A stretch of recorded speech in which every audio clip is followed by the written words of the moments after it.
내게 주리라 하시고 여호와께서 너희 때문에 내게도 진노하사 이르시되 너도 그리로 들어가지 못하리라. 내 앞에 서 있는 눈의 아들 여호수아는 그리로 들어갈 것이니 너는 그를 담대하게 하라. 그가 이스라엘에게 그 땅을 기업으로 차지하게 하리라. 또 너희가 사로잡히리라 하던 너희의 아이들과 당시의 선악을 분별하지 못하던 너희의 자녀들도 그리로 들어갈 것이라. 내가 그 땅을 너희에게 주어 산업이 되게 하리라. 너희는 방향을 돌려 홍해의 길을 따라 광야로 들어갈지니라 하시매, 너희가 대답하여 내게 이르시기를 우리가 여호와께 범죄하였사오니 우리 하나님께서 우리에게 명령하신 대로 우리가 올라가서 싸우리이다 하고, 너희가 각각 무기를 가지고 경솔히 산지로 올라가려 할 때에 여호와께서 내게 이르시되 너는 그들에게 이르기를 너희는 올라가지 말라, 싸우지도 말라. 내가 너희 중에 있지 아니하니 너희가 대적에게 패할까 하노라 하시기로, 내가 너희에게 말하였으나 너희가 듣지 아니하고 여호와의 명령을 거역하고 거리낌 없이 산지로 올라가매, 그 산지에 거주하는 아모리 족속이 너희에게 마주 나와 벌떼같이 너희를 쫓아 세일산에서 쳐서 호르마까지 이른지라. 너희가 돌아와 여호와 앞에서 통곡하나 여호와께서 너희의 소리를 듣지 아니하시며 너희에게 귀를 기울이지 아니하셨으므로 너희가 가데스에서 여러 날 동안 머물렀나니 곧 너희가 그곳에 머물던 날 수대로니라. 아멘. 지난주에 읽었던 불신앙 3종 세트 거역, 원망, 낙심으로 말미암아 오늘 본문 34절에 하나님이 노하십니다. 그래서 그 노하심의 결과로 심판이 임하였는데 35절에 이 악한 세대에게는 약속한 땅을 볼 수 없다고 심판을 선포하십니다. 결국 그 심판의 결과로 거역, 원망, 낙심에 대한 심판의 결과로 1세대 이스라엘 백성들은 가나안 땅에 들어갈 수 없게 되었습니다. 그런데 두 사람은 들어갈 수 있어요. 36절에 오직 여분네의 아들 갈렙은 온전히 여호와께 순종하였은즉 그는 그것을 볼 것이요. 38절에 내 앞에 서 있는 눈의 아들 여호수아는 그리로 들어갈 것이니.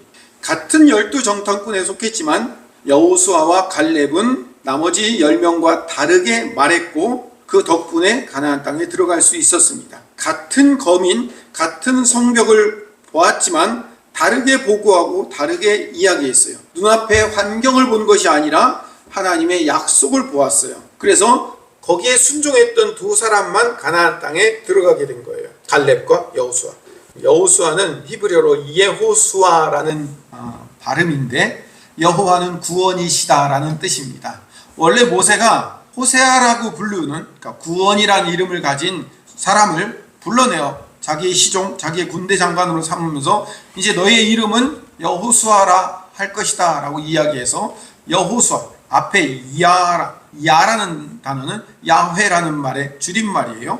여호와는 구원이시다 라는 이름을 붙여서 사용하기 시작했습니다. 이 여호수아는 앞으로 오실, 그러니까 여호수아 시대 이후로 오실 예수 그리스도를 가리키는 예표가 됩니다. 여호수아가 선택받은 구약 백성들을 이끌고 가나안 땅에 들어가는 것처럼 예수님께서 선택하신 신약 백성을 이끌고 천국, 즉 하나님 나라 들어갈 것을 미리 보여주는 사건으로 여호수아를 등장시킨 거예요. 그러니까 구약의 여호수아는 신약의 누구를 상징한다고요? 예수님을 상징하는 예표이며 모델이 되는 겁니다. 두 번째 인물은 아까 이야기했던 대로 갈렙이에요. 갈렙은 그 예수 그리스도를 온전히 따르는 성도의 예표이며 모델입니다.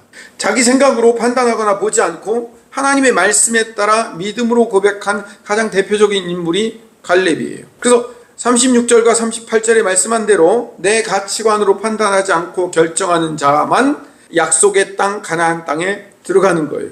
10명의 정탐꾼과 이스라엘 백성들이 왜 못 들어갔냐면 자기 가치관과 자기 생각대로 판단하여 결정했던 사람들이기 때문에 들어갈 수 없고, 오직 하나님의 약속을 믿고 그리스도 안에서 온전히 순종한 자만 들어간다는 사실을 갈렙을 통해서 보여주고 있는 겁니다.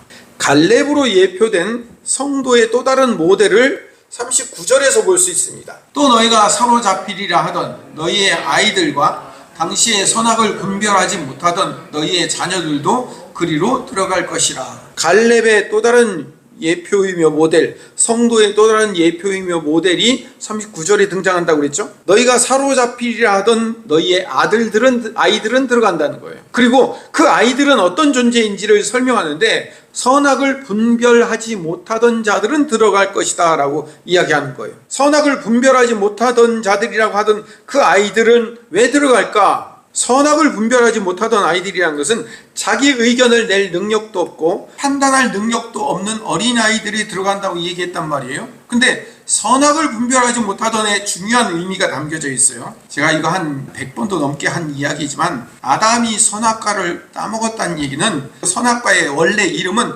선악을 알게 하는 나무의 열매라는 뜻이에요. 선악의 판단 기준은 누가 가지고 계셔야 된다고요? 하나님이 갖고 계셔야 돼요. 그래서 선악의 판단 기준을 정하는 그 기준을 네가 따먹지 말라, 네가 가지고 가지 말라라고 얘기했어요. 근데 아담이 그 선악의 판단 기준을 자기가 가지고 가서 따먹었단 말이에요. 그러면 하나님이 가지고 계셔야 될 선악의 판단 기준을 인간이 가지고 왔어요. 선악의 판단 기준을 내가 가지고 있기 때문에 내가 선이면 선인 거고 내가 악이면 악인 거예요. 내노란불이에요. 판단 기준을 나한테 정해놓고 사는 거예요. 이게 선악의 판단 기준을 자기가 가지고 간 죄악된 존재인 거예요. 이거를 원죄라고 부르는 겁니다. 그래서 죄인된 인간은 하나님의 약속마저 자기 생각으로 판단하고 평가하는 거예요. 이스라엘의 불순종의 뿌리가 선악을 자기 힘으로 판단하는 것으로부터 출발한 거란 말이에요. 근데 지금 가나안 땅에 들어간 사람들은 선악을 분별하지 못하는 자가 들어간다고 그랬어요. 선악을 분별하지 못하는 자는 판단할 능력이 없다라는 의미도 있지만 판단할 능력을 주권자이신 하나님께 드린 자를 이야기하는 거예요. 그래서 주권자이신 하나님께 판단의 능력이 있기에 나는 주권자의 뜻을 따라가겠습니다라고 판단 기준을 하나님께 넘겨드리는 자, 그들만 들어갈 수 있다는 것을 상징적으로 표현한 이야기인 겁니다. 그래서 예수님께서 마태복음 18장 3절에 이렇게 말씀하시는 거예요. 누구든지 어린아이와 같이 자기를 낮추지 아니하면 결단코 천국에 들어가지 못하리라.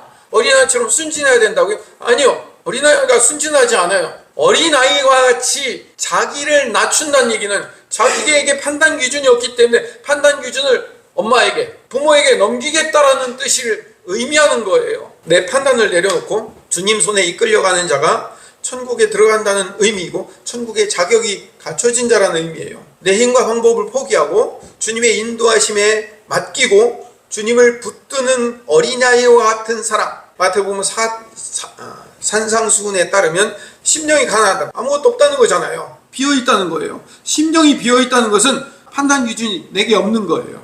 심령이 가난한 자, 어린아이와 같은 자인 거예요.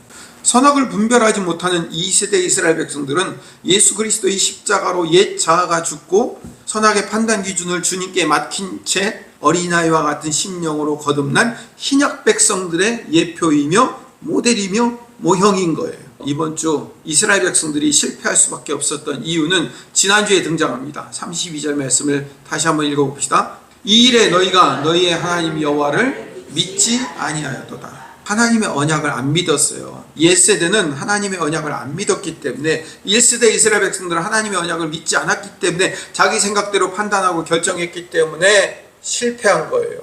결국 불순종이 실패한 거란 말이에요. 그러면 이 1세대 이스라엘 백성들의 실패를 교훈 삼아서 우리는, 하나님의 백성인 우리는 주님을 믿고 붙드는, 주님의 약속을 붙들고 믿는 인생이 되어야 돼요. 주님의 약속을 붙들고 믿고 살아가는 것을 예수님께서 포도나무장이라고 별명을 붙인 요한복음 15장 4절에 이렇게 설명을 하고 있습니다. 내가 내 안에 거하라, 나도 너희 안에 거하리라.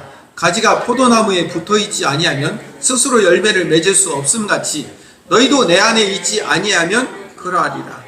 여러분, 가지가 포도나무에 붙어 있으면 뿌리에서부터 영양분이 올라와서 가지에서 열매를 맺는다는 거예요. 근데 이 가지가 지가 열매를 맺고 있으니까 자기 열매인 줄 알아요. 내 열매가 아니란 말이에요. 내 노력, 내 열심, 내 수고, 내 힘으로 맺은 것처럼 착각한단 말이에요. 아니에요. 주님이 맺게 해주신 거예요. 주님께 붙어 있으면 열매를 맺는 거고 주님께 떨어지면 열매를 맺을 수가 없는 거예요. 주님이 분명히 그렇게 말씀하신 거예요. 주님께 붙어있는 인생, 주님께 내 인생을 맡기는 인생이 승리하고 열매 맺는 인생이라고 예수님이 분명히 말씀하셨어요. 다시 오늘 본문으로 돌아가서 오늘 본문 40절에 하나님은 너희는 방향을 돌려 광야로 도로 들어가라고 명령하십니다. 방향을 돌려 돌아가래요. 가나안 땅으로 올라가라는 명령을 거역한 백성들에게 이 명령은 심판인 동시에 또 한 번의 은혜예요. 한 번 더 순종할 기회를 주신 거라고요. 순종이란 건 이거예요. 들어가서 싸워라. 그러면 이기고 그 땅을 차지할 것이다. 들어가라. 그런데도 거기는 안악자손도 있고 거기는 성벽이 두껍고 거긴 못 들어갑니다라고 못 들어간다고 불순종했어요. 너희 그럼 안 돼. 못 들어가. 광야로 돌아가 라고 얘기했으면 정말 회개하는 사람은 광야로 돌아가야죠. 그렇지 않아요? 정말 순종하면 회개하면 광야로 돌아가라고 하면 광야로 돌아가야 되잖아요. 그때 만약 광야로 돌아가라고 할 때 광야로 돌아갔다면 아마도 하나님의 또 다른 은혜가 기다리고 있었을 겁니다. 그러니까 하나님이 명령하신 것은 심판인 동시에 또 한 번의 기회란 말이에요. 그런데 11절에 우리가 여호와께 범죄하였사오니 회개하는 것처럼 보여요. 범죄했으니 처음 명령대로 다시 올라가 싸우겠다는 거예요. 겉으로는 회개처럼 보이죠. 그렇죠. 우리가 범죄했어요. 우리가 잘못했어요. 다시는 안 그럴 거예요. 그러니까 가서 싸워서 이기겠습니다 라고 얘기하는 거예요. 회개처럼 보이죠. 근데 그들은 회개하지 않았어요.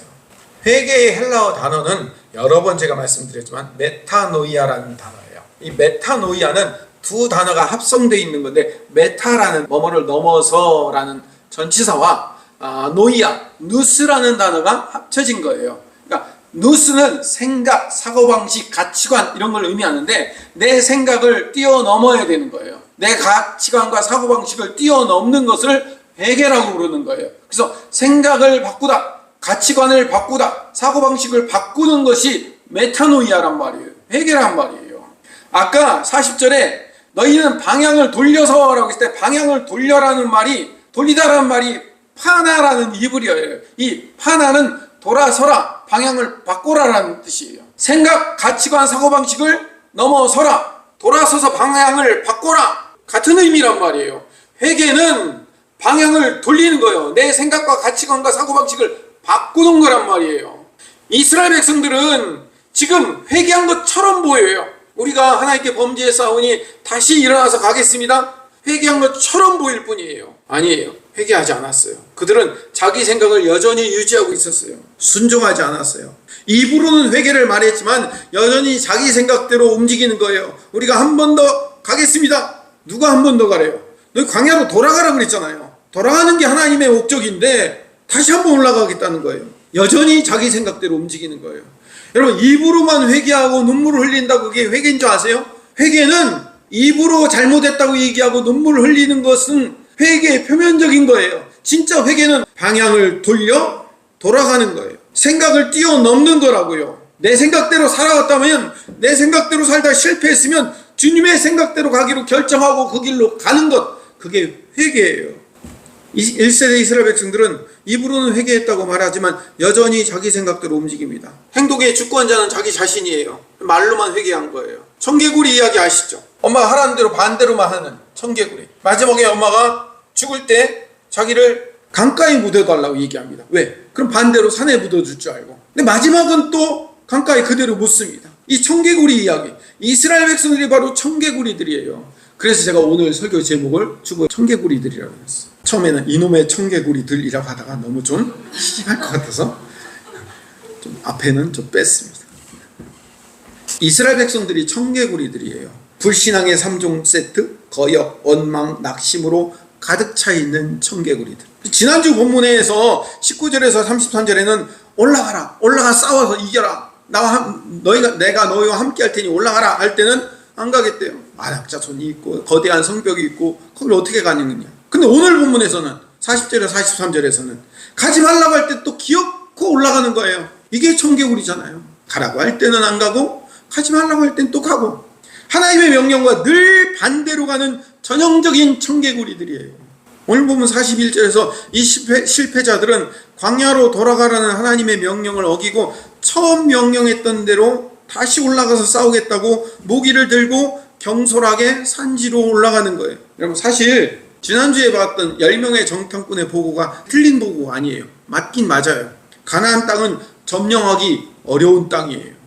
거인족이 사는 감히 넘볼 수 없는 땅인 거예요. 거기 앞에 막고 있는 여리고성은 그 당시 세계관에서는 가장 두껍고 큰 성벽이었기 때문에 인간이 감히 넘을 수 없는 그런 성벽들을 가지고 있었어요. 그런데 그 땅에 올라가라, 그 땅을 점령하라 라고 하나님이 말씀하신 이유는 그 땅의 난이도가 낮아서가 아니라 하나님이 함께 하시고 하나님이 대신 싸워주실 것을 너희가 믿고 가라는 거예요. 하나님이 함께 하시면 아무리 어려운 것도 이길 수 있다라고 말씀을 하시는 거예요. 그거를 믿고 가야 된다는 거예요. 오늘 처음에 말씀한 하나님의 언약을 믿고 가면 승리하는 거예요. 반대로 하나님이 함께 하지 않으면 그 무엇도 소용없어요. 이스라엘이 이거를 모른 거예요. 들어가라고 할 때는 안 들어가더니 광야로 돌아가라고 하니까 기어코 들어가겠다고 우기는 거예요. 이 거역의 고집이 청개구리 신앙이란 말이에요. 광야로 가야 될 자들이 도리어 가나안 산지로 올라가고 있으니까 패할 수밖에 없죠. 그들이 왜 올라가겠어요? 그들이 의지하는 게 뭘까요? 자기 힘, 오기, 자만을 가지고 가는 거잖아요. 주권이 하나님께 있어야 되는데, 선악의 판단 기준을 하나님께 도로 드려야 되는데 끝까지 자기 자신이 고집을 가지고 내 행동과 내 판단과 내 기준대로 내가 지금까지 살아왔는데 이렇게 하는 게 맞아, 그러니까 앞으로 이렇게 할 거야 라고 자기 고집대로 끝까지 밀고 가잖아요. 아둔하잖아요. 미련하잖아요. 선악과를 따먹은 자기 자신의 생각으로 가득 차 있잖아요. 이렇게 이야기하면 누구 얘기하는 것 같아요? 자기 자신이에요. 여러분과 저란 말이에요. 우리가 청개구리들이에요. 42절에 올라가지 말고 싸우지 말라고 경고를 해요. 여호와께서 내게 이르시되 너는 그들에게 이르기를 너희는 올라가지 말라, 싸우지도 말라, 내가 너희 중에 있지 아니하니 너희가 대적에게 패할까 하노라 하시기로. 제가 파란색 글씨로 강조를 해놨죠. 내가 너희와 함께 하지 않기 때문에, 너희 중에 있지 않기 때문에 반드시 패할 거야. 거기 안악 자손도 살잖아. 아모리 족속들이 살잖아. 엄청난 거인들이 있고 그 성벽이 있는데 너희가 어떻게 거기 올라가서 싸울 수 있니? 내가 너희와 함께 하지 않는데 분명히 경고했어요. 그런데 이 고집쟁이들이요 끝까지 올라갑니다. 43절에 그들이 듣지 않아요. 이 듣다라는 말이 오늘 말씀의 결론과 마찬가지인 말씀인데, 듣다가 쉐마라는 뜻이에요.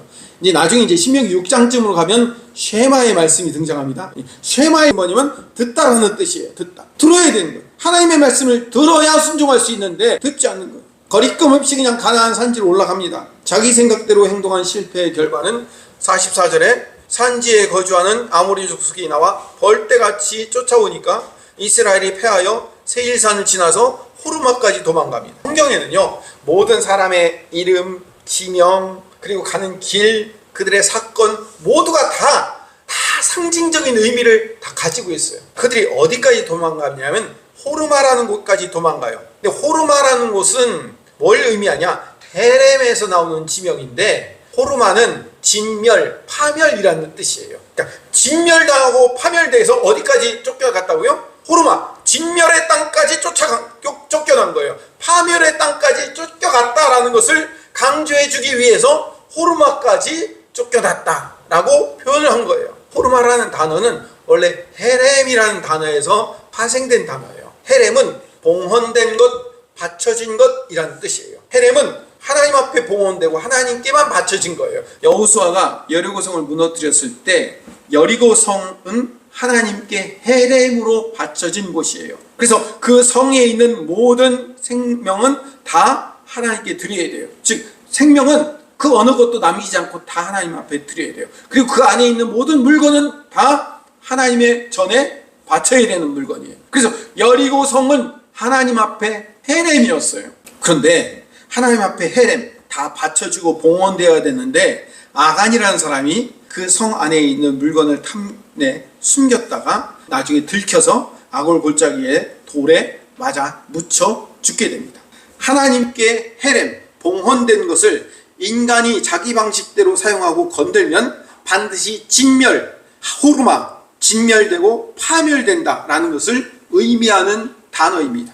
1세대 이스라엘 백성들이 불순종해서 호르마까지 쫓겨내려가 진멸되고 파멸된 거예요. 실제로 그들은 40년 동안 광야에서 1세대 이스라엘 백성들은 모두가 다 호르마, 진멸되고 파멸되고 끝납니다. 그런데 호르마, 진멸의 땅까지 쫓아간 사건에서 복음을 발견할 수 있다고 그랬죠. 1세대 이스라엘 백성들이 불순종으로 광야에서 진멸된 것처럼, 아간이 아골골짜기에서 불순종으로 돌에 맞아 진멸된 것처럼, 우리도 우리의 불순종으로 죄와 사망에 의해 진멸되어야 하는데, 예수님께서 십자가로 대신 헤렘, 저주를 받으셨어요.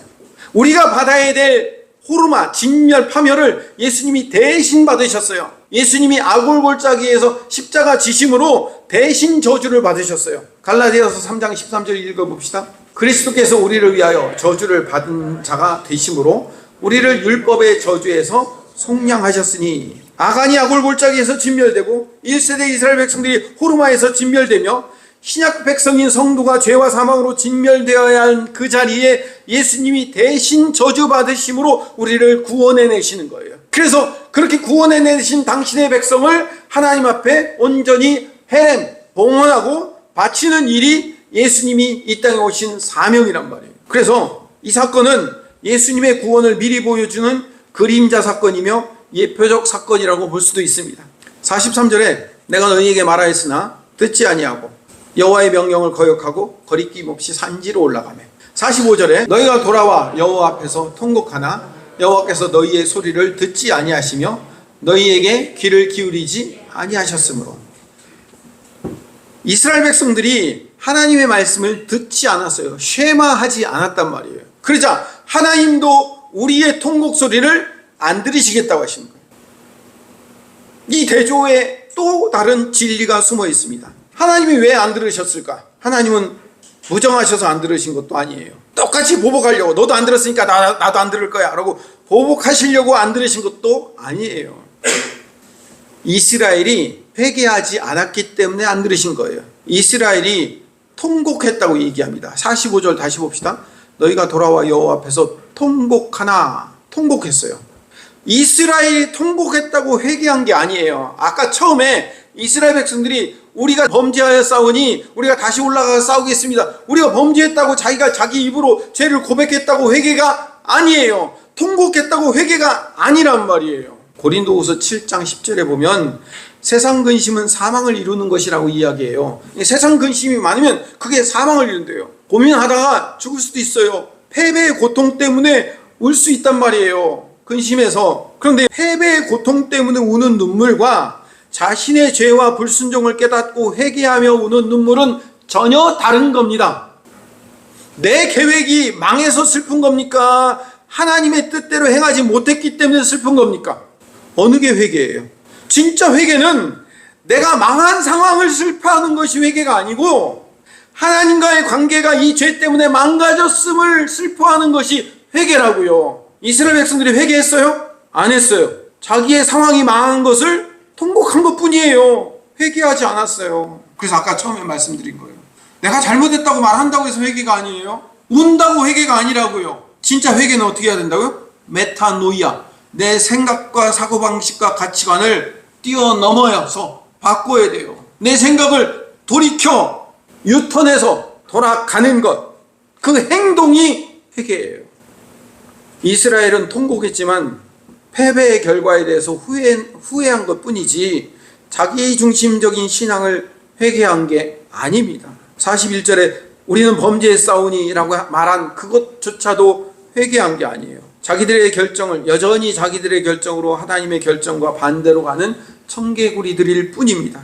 46절에 그들의 마지막을 이렇게 기록하고 있습니다. 원래 46절을 보면 너희가 가데스에 여러 날 동안 머물렀나니 곧 너희가 그곳에 머물던 날수대로니라 라고 오늘 본문이 끝납니다. 해석이 좀 어려워요. 이것을 히브리어를 그대로 직역을 하면 이렇게 읽을 수 있습니다. 너희는 가데스에 많은 날 동안 머물렀다. 곧 너희가 머물렀던 그날들만큼 이라고 되어 있습니다.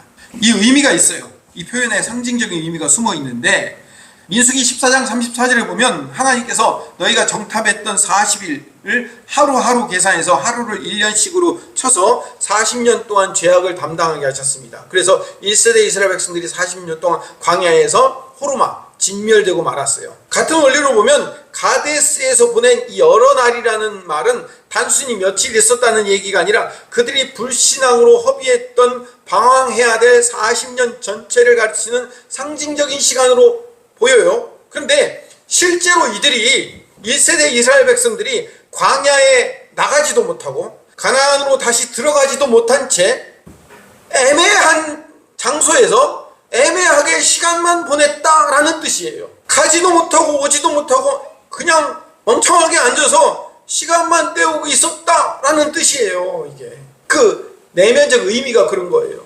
1세대 이스라엘 백성들이 광야로 나가지도 않고 가나안으로 다시 들어가지도 못하고 가데스 바네아 근처에서 꽤 오랫동안 정체되어 있었어요. 46절은 바로 그 모습을 그대로 그리고 있는 거예요. 거역과 원망과 낙심에 갇혀서 이러지도 못하고 저러지도 못한 채 1세대가 그냥 머물러 있는 그들의 민낯이 그대로 노출되어 있는 거예요. 청개구리 신앙이 뭐냐면 전진도 못하고 후퇴도 못하고 그냥 머물러 있는 인생이에요. 이게 청개구리 신앙이에요.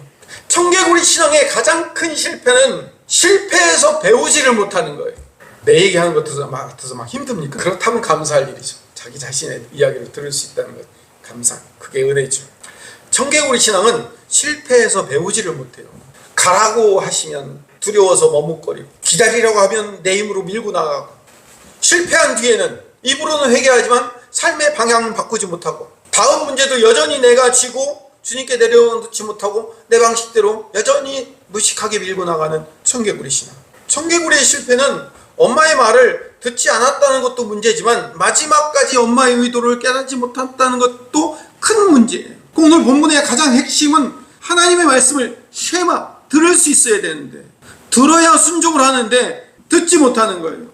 우리 귀가 막혀 있는 거예요. 이걸 내 이야기로 듣지 못하는 거예요.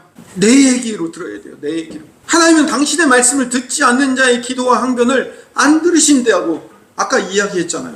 주님의 말씀을 듣지 않고 여전히 내 고집대로 미련하게 밀고 나가고 있지 않은지를 여러분 오늘 이 아침에 점검해 보시기를 바랍니다. 예를 들면 주님이 내 안에서 성령으로 말씀하시죠. 네가 먼저 화해의 손을 내밀어라. 네가 먼저 얘기해라. 라고 얘기해도 그 사람이 먼저 얘기하면 나는 할 거예요. 나는 잘못한 게 없는데 무슨 하면서 끝까지 고집 부리고 있으면 그게 청개구리죠. 야, 네 방법을 제발 멈추고 좀 기다려봐. 주님이 하실 때까지 조금만 기다려봐 라고 했는데 그냥 밀어제끼거나 아니면 이제 좀 그만 재고 결단하고 일어나봐 라고 명령할 때도 그냥 그 자리에 철푸덕 주저앉아 있는 청개구리의 모습을 회개해야 됩니다. 각자의 삶에 주어지는 성령님의 음성을 듣고 순종하시기를 간절히 소망합니다. 이스라엘 백성들처럼 이러지도 못하고 저러지도 못한 어설픈 상태에서 주저앉아 있지 마십시오. 실패를 교훈으로 받아들이십시오. 실패의 자리에 주저앉아 있지 말고 머물러 있지 말고 또 다른 순종의 기회가 될 광야로 나가십시오. 여러분 아까도 처음에 말씀드렸지만 광야로 나가라고 했을 때 나가는 또 다른 순종을 위한 하나님의 기회였어요. 처음에 실패했을 때 안 돼, 너희들 안 되겠어. 광야로 나가 했을 때 네 하고 광야로 나갔으면 아마 또 다른 기회가 주어졌을 거예요. 아니요, 우리 이번에는 다시 가겠습니다 하고 호르마까지 쫓겨내려갔잖아요. 사실 우리는요 갈렙처럼 온전히 순종할 힘 자체가 없는 존재예요. 여호수아로 예표된 예수님께서 우리가 받아야 될 진멸을 대신 지셨고 그래서 어떤 실패에도 다시를 기회를 주시는 분이 우리 주님이시며 그분을 의지할 때 우리에게 또 다른 순종의 기회를 가질 수 있는 거예요. 또 하나 더 중요한 것은 회개는 이제 지금까지는 잘못했지만 지금부터는 내가 잘해보겠다는 결심이 아니에요. 이런 결심이 오히려 청개구리 신앙이에요. 지금까지 실패했는데 지금부터는 내가 잘해보겠습니다. 지금부터는 내가 열심히 하겠습니다. 청개구리예요. 1세대 이스라엘 백성과 똑같은 거예요. 회개는 지금까지는 잘못했지만 지금부터 잘하겠습니다가 아니라 회개는 이제까지 내 방법을 내려놓고 주님이 말씀하신 대로 따라가겠습니다 라고 고백하는 게 진정한 회개인 줄 믿습니다. 내 판단, 내 주장 내려놓고 주님의 뜻을 들으십시오. 쉐마하십시오. 그리고 그게 내 지금까지 살아왔던 내 방식이 아닐지라도 주님이 말씀하시면 주님의 뜻에 따르겠습니다라고 바꾸어 행동하여 돌아가는 것. 그게 진짜 회개입니다. 그 회개의 삶을 살아갈 수 있는 귀하고 멋진 주님의 백성들 되시기를 간절히 소망합니다. 기도하겠습니다. 사랑이 많으신 하나님, 우리가 진정한 회개의 발걸음을 옮길 수 있는 하나님 백성 되게 하여 주시옵소서. 예수님 이름으로 기도드립니다.